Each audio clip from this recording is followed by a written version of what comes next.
Hey, Satish, you can, Sampath, you can start the recording.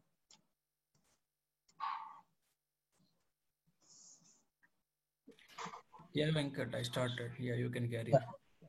thank you. Hi all, good morning and good evening. This is Venkat. Today is the demo session of the MuleSoft. Uh, I have few slides. I'll go through the slides and then whatever the questions we have, so we'll discuss one by one after gone through these slides. So about me, before that about me, this is Venkat, and then I have 10 plus years experience on the IT. And then coming to MuleSoft, I have 5 years, more than 5 years experience on the specific to MuleSoft. I'm currently working on the MuleSoft Arctic, one of the MNC. And then so I did multiple assignments, and then on the MuleSoft, and then before that I'm working on the Java as well. So Java plus MuleSoft experience.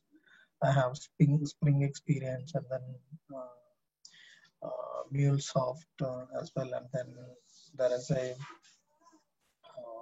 other technology, Hibernate, so Spring, Struts, all these experience I have. Coming to specific to training experience, the past few years, almost from past 4 years onwards, I'm teaching the MuleSoft. Almost 40 plus batches I completed on the MuleSoft. So 3.x and 4.x. Currently, I'm teaching 4.x and 3.x also multiple batches completed. So I'm a certified professional in the MuleSoft, certified professionals in the Salesforce and Java as well. So that's all my experience on the teaching and then IT as well. So coming to the MuleSoft,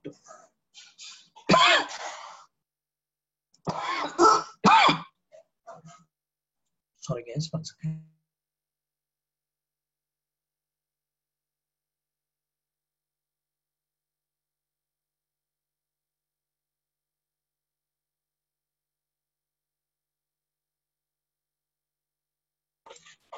Sorry for that.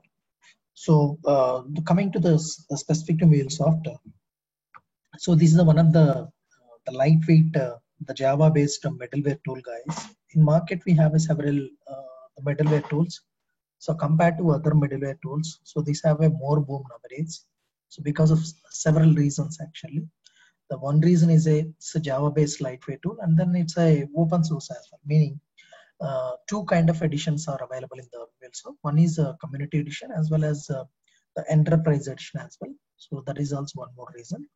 So few of the clients, because of some budget, other reasons, they'll prefer a community edition as well. If you go for a community edition, the few of the connectors won't support actually. So meaning whatever the enterprise edition connectors, it won't support. Even though if enterprise edition connectors won't support, we can able to implement our own custom connectors. For example, if you're trying to integrate with the MuleSoft with a Salesforce, or MuleSoft with some other SAP. So if the suitable connector, usually we'll use for every technology nowadays in MuleSoft, we have the connector is available. For example, if you take a Salesforce connector, if you are using a community edition, if we can't able to use that particular Salesforce connector. So if it is the case, we can implement our own custom connector using the MuleSoft DevKit plugin actually. Okay, so that is also one more reason actually. Most I observed, I was working on one of the UK clients. They preferred the community edition. Wherever required, they want us to implement a custom connector. So compared to community edition, if you go for the enterprise edition, we'll get more benefits actually. So that is about the two reasons. Apart from that, so you might already aware about this. The MuleSoft people, the Salesforce acquire this MuleSoft. After that, the more boom getting this particular MuleSoft. So because the Salesforce is one of the best CRM in the market, so whoever have already the clients for the Salesforce, they're trying to utilize this MuleSoft wherever the integration is required. So that is also one more reason. And then this MuleSoft have compared to other middlewares, for example, Oracle Fusion, Talent, the APG, right? So compared to these, the middlewares, so these have a trendy connectors, guys, because whatever the technology coming to the market, so these guys implement a the quickly connector, and then so already available that the trendy connectors as well, and then it will support the wherever the web services, right? So it will support the by default web services. Apart from that, from the older technology, for example, COBOL and Pascal. So these technologies doesn't have a feature to implement a web services concept, right? So even though it won't support web services, so we have a the folder based solutions actually. So we have specifically file families there, meaning so we have a SFTP connector, FTP connector, file connectors are available. So using these connectors, we can we can read the data from that particular folder. We'll ask them to put into a folder, right? Whatever they'll generate a different kind of file format, right? For example, flat file, XML file, so JSON file. We'll ask them to put it to that particular folder, and then the MuleSoft will keep on pull it whenever the file is available. We'll try to pick it and then we'll process it accordingly. So that way it will support older technologies as well, guys, right? So that is about compared to other technologies, this have more boom, guys. Apart from that, there's many reasons actually, right? So so this is based on one of the SOA module, guys. This one. Then let's go to what are the important modules in this, and then where we'll try integrate exactly this particular MuleSoft.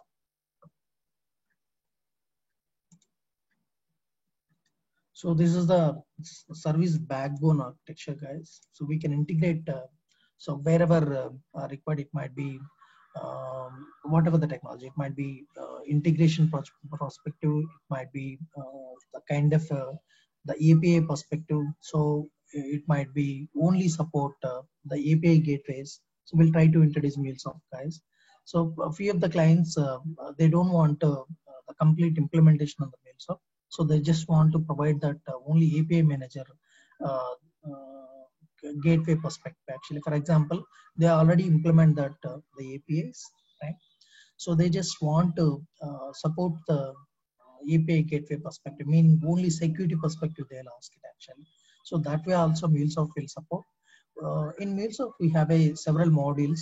So apart from that implementation, so these guys have a separate module in the cloud. That is nothing but API manager. So under that we have existing policies are there. We can create a custom policies, right? We can enable that policies. Whoever required the only support the gateway related actually security support, we can provide that way as well, guys, instead of implementation. So once you implementation it's done, the MuleSoft have a separate servers are available. So we can deploy into the MuleSoft servers, and then we can play with around actually. So these guys have different the deployment as well. So there is the cloud deployment, there is an on-premises deployment, there is a hybrid deployment. So that way it will support whatever the client requirement.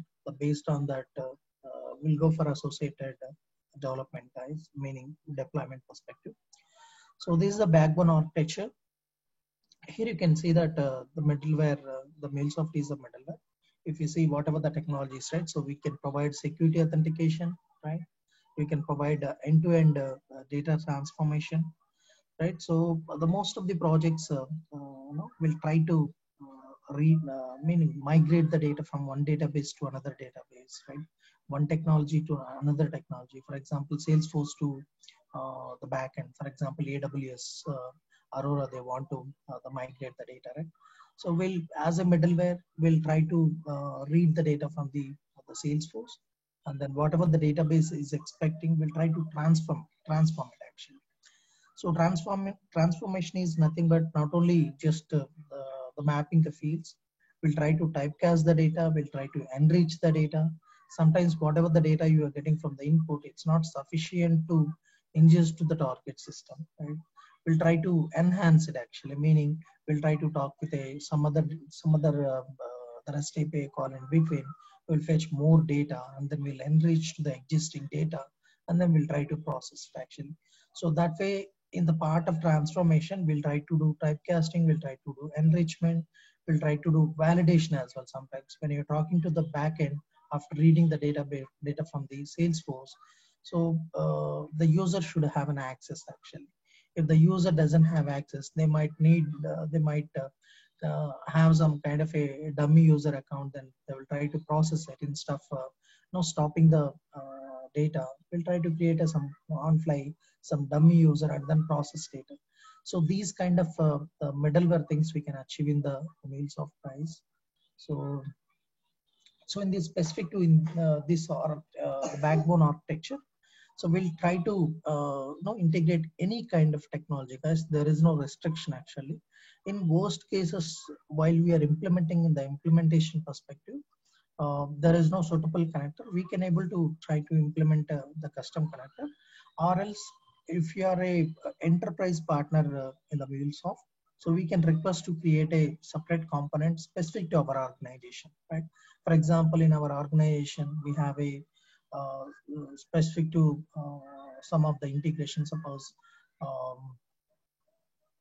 any integration specific to our organization. So we have a multiple project, a similar kind of integration. We can request to the MuleSoft, and then we can get it actually instead of we develop it actually, because that is a depend on the partnership, what kind of partnership with the MuleSoft we have. So based on that meaning, the gold and titanium partnership, different kind of partnerships are there. So based on that, they can implement it and they can share that the associated connector, guys, or else we can implement using the Kit plugin, as I said in the starting, right? So that way, it will support the file based, it will support any kind of integration, guys. And then apart from that integration, it will support security perspective as well. Coming to security, so we have a different kind of security actually. So as usual, OAuth2 authentication is there, and then JWT authentication, so SAML authentication. Apart from that, so specific to connector, right? So in a connector perspective also, we have different kind of authentication, basic authentication anyway by default they will enable. Apart from that, so whatever the authentication, right? For example, if I try to integrate with SAP, so they have a SAML authentication, we can enable that one, we can fetch that kind of a configuration from them, so that we can integrate it accordingly. So that way, both the ways, security perspective and then end-to-end integration we can achieve in the MuleSoft. So the MuleSoft follows a SCADA event-driven architecture, guys. Meaning when you're trying to talk with the flows, right? So it will follow the event-driven architecture. So here in a MuleSoft perspective, we have a the palette is available, which contains the multiple the connectors, which is already built in, or else adapters we can say. Usually here we count it as a processors. So each processor have a specific customization, right? When you're trying to implement a specific flow is nothing but a combination of message processor. So one processor customization is done, automatically it will go to the next component, guys, meaning next processor. So you don't need to worry about that, how the flow will move to one component to another component. So it will follow the SCADA event-driven architecture. One customization is done in the particular processor component, it will go to the next component automatically. So that is a SCADA event-driven architecture. And then, so these are the important things in the MuleSoft, guys. So one is folder to folder. As I said, the older technology, which is not supported the web services concept, right? So here, the most of the integrations are web services basis, right? The MuleSoft can publish the web services, or else MuleSoft can consume the web services actually. Either it's a SOAP web service, either it's a REST services, whatever it is. So MuleSoft can play both the ways actually. Apart from that, the folder to folder, right? If there is no suitable, client doesn't have a capability to read or consume or publish their services, right? So we can utilize folder-based solutions. Actually, we'll ask them put that in the. So suppose they generate some kind of orders in XML format. So we'll ask them to put into folder, and then we'll read it accordingly whenever the file is available in the the particular folder, we'll try to read it. And then queue to queue. So here, some kind of asynchronous mechanism, right? So suppose a client have the bulk order facility, right? So instead of single order, it is a single order, we can implement a synchronous processor, right? And then in case of the bulk orders, right? Suppose user or else client want to pass 1,000 orders at a time. So then the server can't able to respond immediately 1,000 orders, right? So that we'll go for a asynchronous manner, right? So hit and forget kind of thing. So we'll ask them to send 1,000 orders at a time. So then we'll push to the queue. So we have in a market, we have different kind of queue mechanisms. In our sessions, we'll discuss ActiveMQ and RabbitMQ, guys, because these two are open sources in the market, right? So whenever we'll get 1,000 orders, we'll push to the queue, and then we'll pull into one by one, so via MuleSoft, and then process to the target technologies. So that way, the MuleSoft will support the queuing mechanism as well. It's nothing but asynchronous manner. Apart from that, these two, we have several queuing mechanism, right? So AWS, SQS, SNS, and then any point. These MuleSoft have their own feature called Anypoint MQ, right? So we have to subscribe that one, Anypoint MQ. So we can push the data into Anypoint MQ, and then we can pull it out and then process it accordingly. So that is a queuing mechanism. It will support the MuleSoft, and then shared memory as well. So sometimes, usually we'll deploy our application into the multiple nodes or multiple instances or multiple servers in the cloud, right? It will support cluster manner, right? So whenever you are trying to hit the request, right? So there is it will support the shared memory concept as well, right? So it will multiple servers can able to identify it. So whatever the server process particular thing, it won't process to the other server actually. That way, shared memory concept will support, and then different types of transport mechanism actually, right?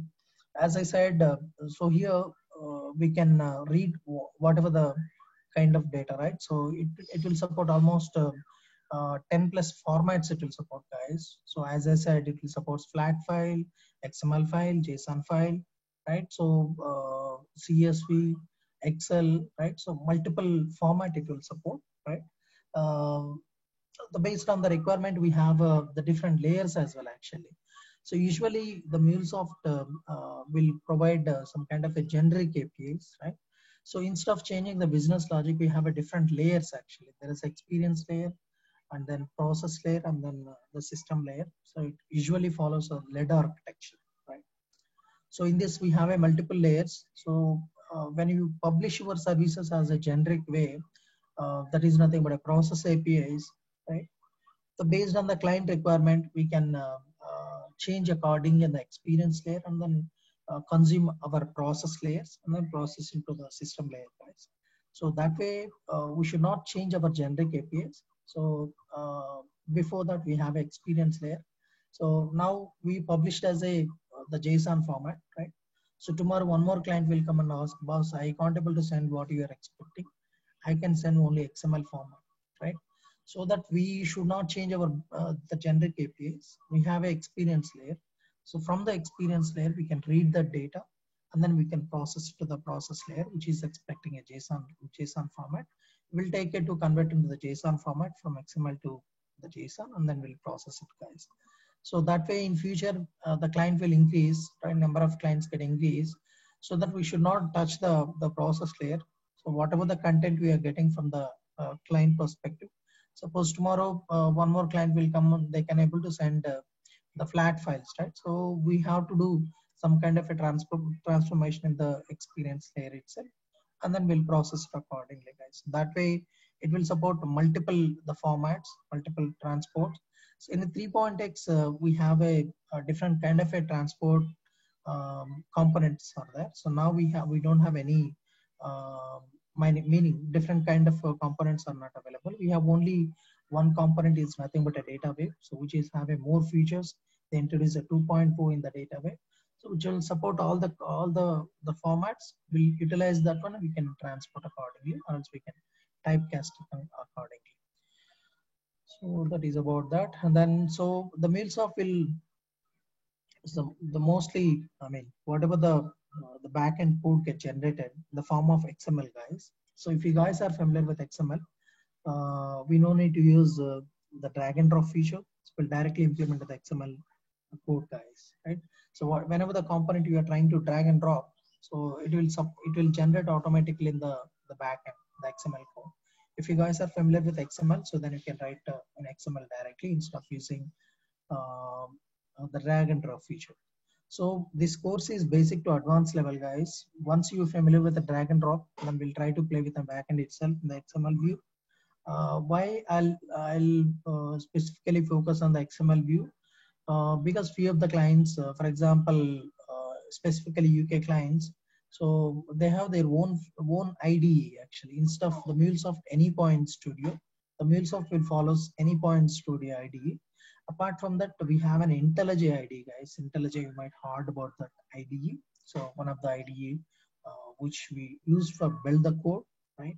So it won't support the drag and drop feature, right? So then it will support only XML view. So then we have to write the code in XML view, right? It will support suggestions and all.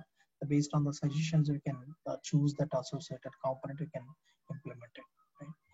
So in the XML, so you can see that validation, transportation, splitting, merge, all these things will do this.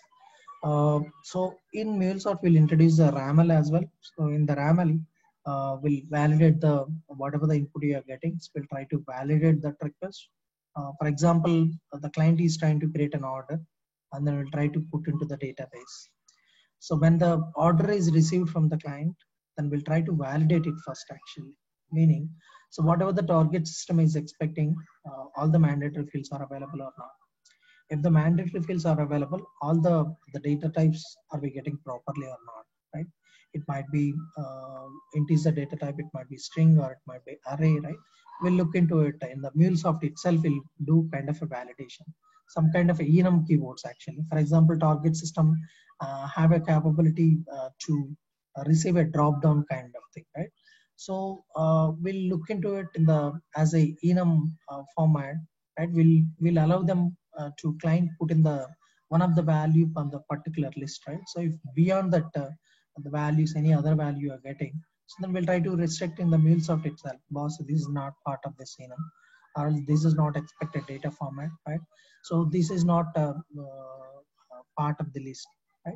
So we are expecting 10 fields from the client. So he is trying to send the 11th field, which is not part of the payload. Payload is nothing but a data, right? So we'll try to restrict additional properties as well, right? Whatever we are expecting, so that data client should provide it as a terms and agreements, right? So beyond that, any value we'll try to restrict in the MuleSoft itself, so that the meaning the MuleSoft have a capability to validate the data as well. So in a different the schema conditions we can put it, and we can restrict in the starting itself. So the next one is transform. So as I said, we have the data wave we can use, and then we can try to transform that one, and then we can do some kind of a splitting mechanism, right? When you are getting the huge data from the client perspective, as I said, there is a asynchronous manner. So we'll try to receive the bulk orders, right? So there is a certain memory we can able to read it, guys. Beyond that memory, right? So we have to split the data into chunk by chunk, and then we'll allow the data, and then we'll process it. Because the MuleSoft is a stateless tool actually. There is no memory to store the data whenever you receive it, right? Once they receive the data, we'll directly pass it instead of storing the data actually, right? So that's the reason we can not able to read huge data. We can read certain memory, and then we'll process it accordingly, right? So the next one is the merge as well. So we can join uh, based on the requirement. You can join different kinds of data. For example, you are getting the multiple data from the consumer perspective, meaning trying to get the directly from the consumer we are getting the data, and then in between MuleSoft try to talk with some of the REST API call will fetch the data. The meaning two payloads we are getting parallelly. So we can try to append it actually. We can try to know whatever the fields will try to read it, we can append it, or else the based on the condition, based on the business logic based, right? We'll try to read the data and then put into single payload, and then we'll process it accordingly. Meaning we can hold at a time 2 payloads as well, put into the variable, put into the directly as a payload, we can validate it accordingly, right? So this is the flow look like, guys. As I said, the flow is nothing but a the combination of message process, right? You can see it here as an example. So once the CRV submitted, right?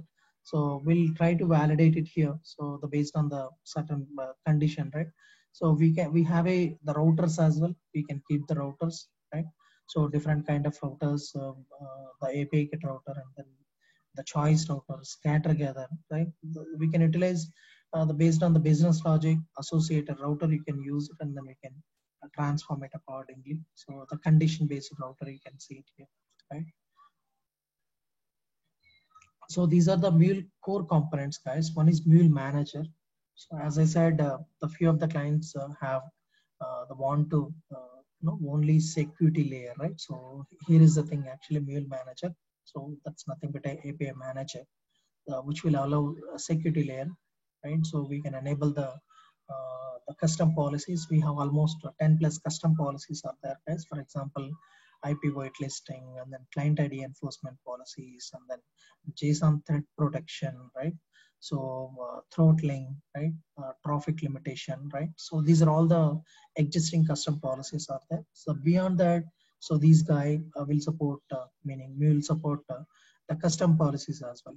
If you want to apply your own the custom policies, right? We can implement it and we can upload that associated XML code. Then it will support the custom policies as well, guys. That's a part of the Mule Manager, right? So apart from that, we have multiple other modules as well in the API Anypoint platform. So there is a design center, there is a the manager where you meaning runtime manager where you are trying to deploy your applications, right? And then a design center is easy to implement a YAML specification. As I said, we can restrict the data in the starting itself, right? So for that reason, we have to implement the YAML specification as well. So which is used to provide the documentation as well, and then we'll provide the validations, and then the YAML console as well. So when the if you're talking about any other the e-commerce website, right, or else if you're talking about any social website, social technologies, right, for example LinkedIn, and then the Facebook, so they'll provide their own the documentation, right? So using their documentation will try to integrate with the Facebook or LinkedIn, right? So here also in the MuleSoft, once you done your application, so the YAML specification will provide that the documentation, clear documentation. Suppose you implemented a 10 APIs, right? So the 10 APIs as a part of the documentation, YAML will publish the documentation, so that whoever the consuming the our 10 APIs, right, they will get to know after seeing the documentation what is the request URL, what is the sample data, what is the response data, right? What is the request, what is the response, right? What are the mandatory fields in the particular request, what are the format of the, what is the return type of each field, why you are passing that each field, right? Is that mandatory or optional? These kind of data will provide in the YAML documentation, guys. So that is part of the design center in the Anypoint platform.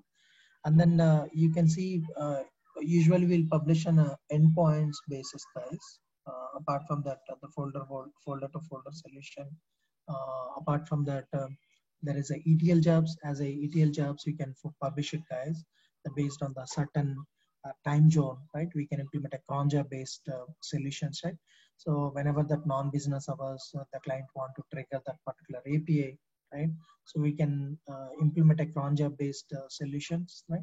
Whenever the non-business hours will come, our job will trigger and then process it accordingly. So that way you can provide some kind of a system to system integrations jobs you can provide it, and then some kind of a the, the synchronous basis, right? So most of the mobile developers, right, they will try to directly interact with the MuleSoft, and then we'll process it accordingly, right? So we'll provide the endpoints as well. We'll provide the this kind of a system to system integration as well, guys. So, and then we'll try to external applications, meaning so in our session as well, so we'll try to see one of the Salesforce external integration, because Salesforce will provide 30 days trial version, right? So we can create an account there, and then the Salesforce as a developer account, they will provide the multiple objects, for example, lead, opportunity, account, contact. These are the standard objects. We'll try to interact with objects, and then we'll try to process it. We'll try to create records in the Salesforce. We'll try to load from the Salesforce and process into the next level. So these kind of external integration, external implementation we'll see in our session as well, guys. Right? So this is the transport. As I said, so we have the transport connectors, right? So here you can see that SMTP, POP, IMAP protocols as well. So sometimes the client requirements, like whenever some issues occur, right? So apart from the 200, usually, so here as I said, when you're trying to expose your endpoints, so we have the HTTP standards, right? So meaning when you're getting some error, right? So when you're getting some success, we'll show that 200 status code. And apart from the 200s, we have a 500, 400 plus, right? 400 plus is a client side errors. 500 plus is nothing but a server side errors, right? So these, the client will ask to send an email, to send a Slack integration, to send a some other any other integrations, right? So we'll try to integrate it specific to the mail integration, right? We can use a SMTP connector. We can send the attachment as well, right? We'll try to utilize that the server configuration in the SMTP connector. We'll send the attachment as well, guys. So that way, all the failures, all the successes will send via mail as well, via Slack integration if it is there, and then if it is any third-party vendors, the client integrated with it, right? For example, any Loggly mechanism, right? We'll try to post the data into Loggly as well. So that way, you can use existing connectors. So these are the, as I said, it's a file connector as well. So using the folder to folder, right? We can use a file family, and then we can read the data. We can post the data, right? So accordingly, you can use file connector. So here you can see that routers. As I said, there is a scatter gather is also one of the router. Apart from that, the choice router. Choice router is used for to check the condition. Accordingly, we can route it.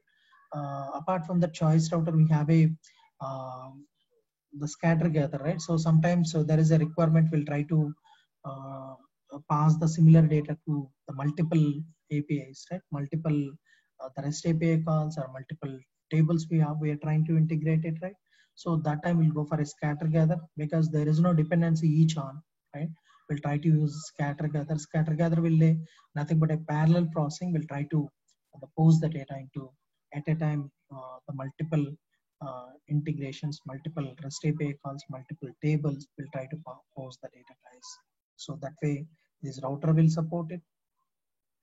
And then the filters as well, guys. So from the input perspective, we are getting a certain data, meaning we are getting a huge data.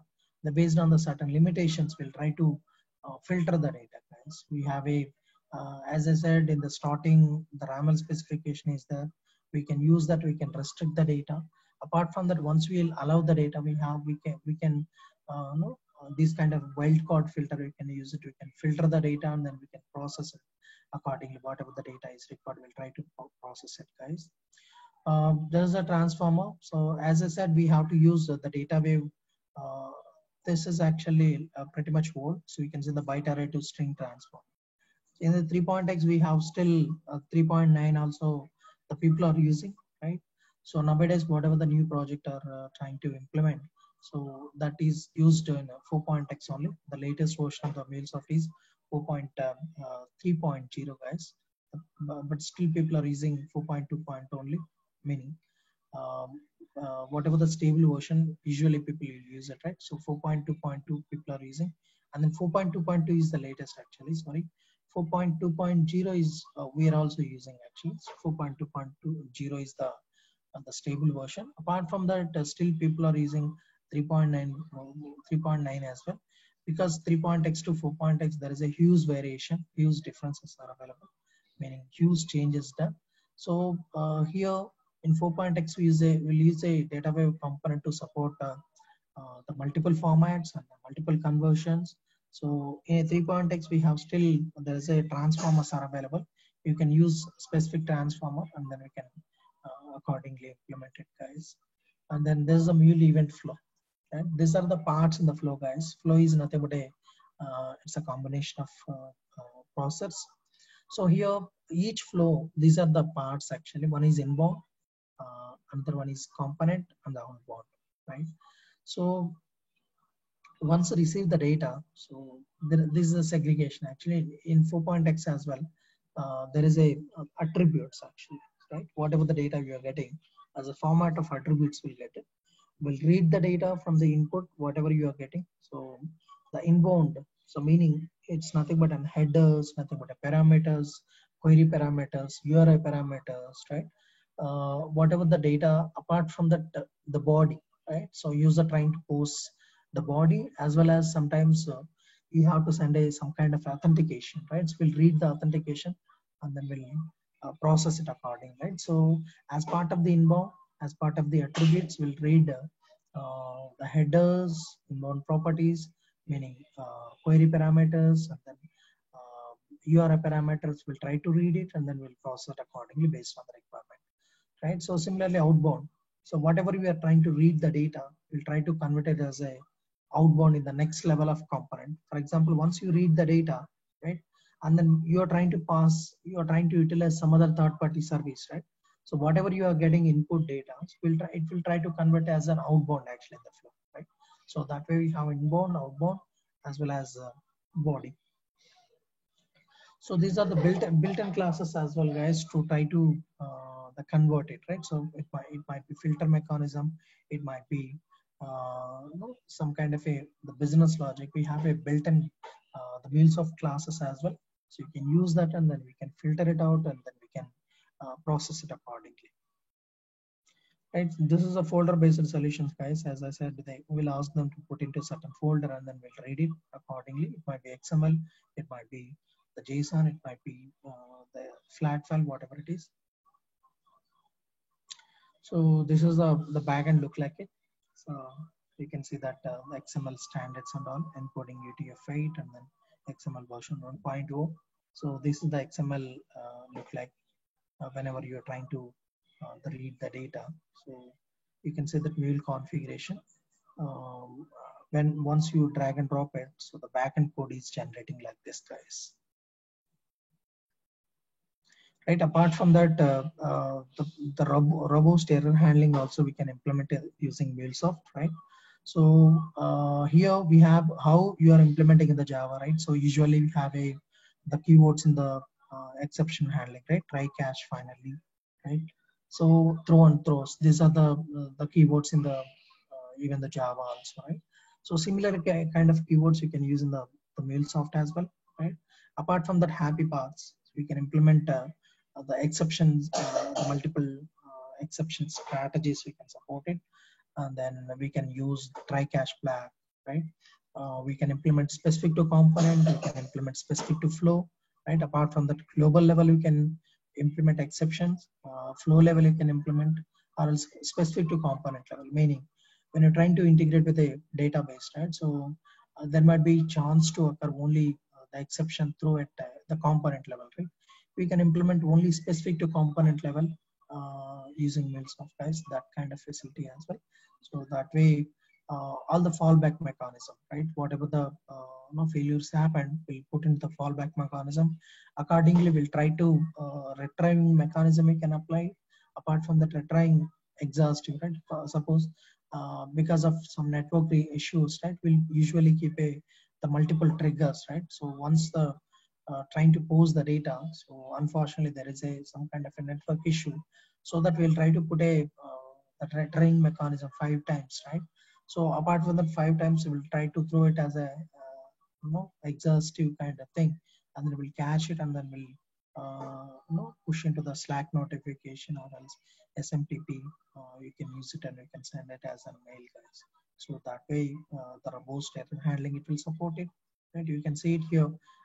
There are multiple parts in the exception handling as well. Right? So that way it will support it, right? So that's all the demo perspective, guys.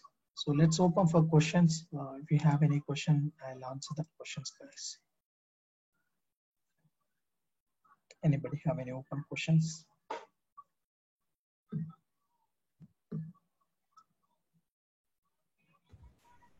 No, Venkat, not from my side.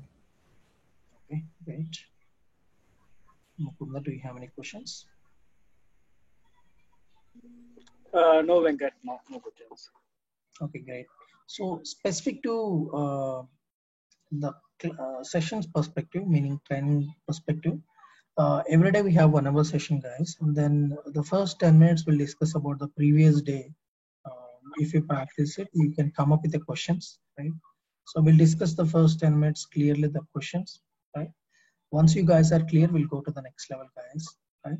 And then whatever you are discussing here, it's kind of a POC perspective, right? Usually when you're getting a new project, we'll try to implement a POCs and then we'll proceed accordingly. So that kind of POCs will discuss each concept here. So we'll consider each concept, one by one concept, and then we'll implement a POCs. We'll move on accordingly, and then I'll share the project as well. So after end of the session, I'll share the project for future reference, and then end-to-end explanation also I'll share that one, so that whoever they want to keep in a resume, so they can keep it, and then accordingly they can market your resume. And then in between, once the concept is completed, we'll provide the assignment as well, right? So right, we can go ahead and implement our the own way that particular assignment. If you have any questions, if you're stuck in anywhere, so I'll assist you to complete that the POC a particular assignment, guys. So that way we'll move on, and then it's kind of it will support as a the MuleSoft certification also. You can finish it, guys. In our session, we'll touch base with wherever the integration exam perspective questions will come.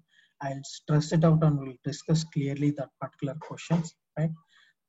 That way the sessions will move on, guys. So that's all for the demo.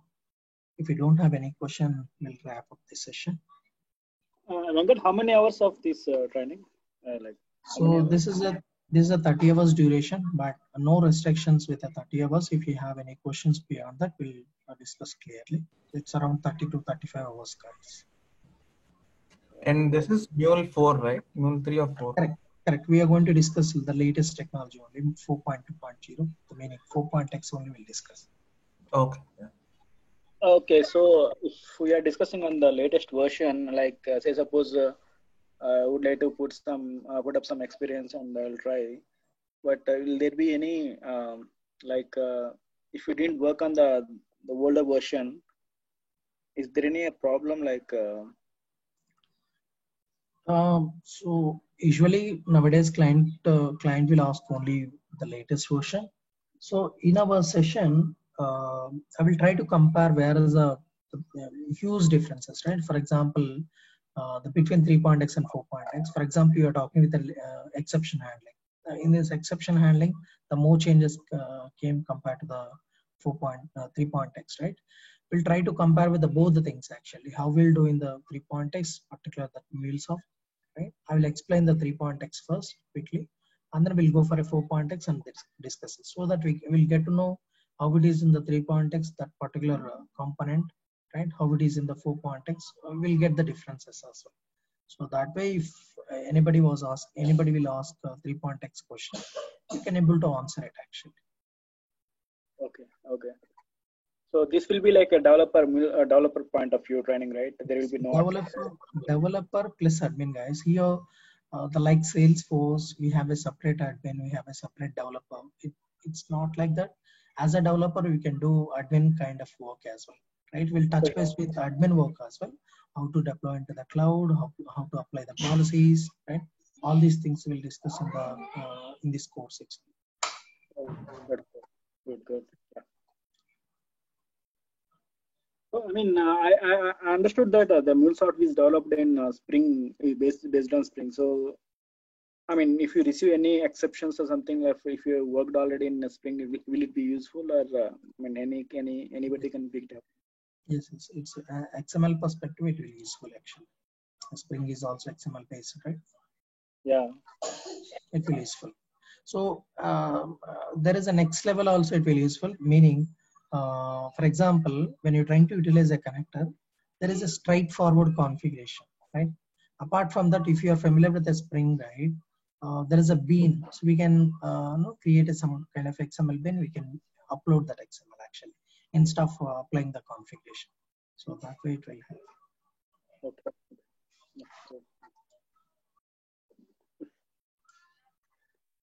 Any other questions? That's all from me. Yeah. Great. So thanks for joining. We'll meet soon.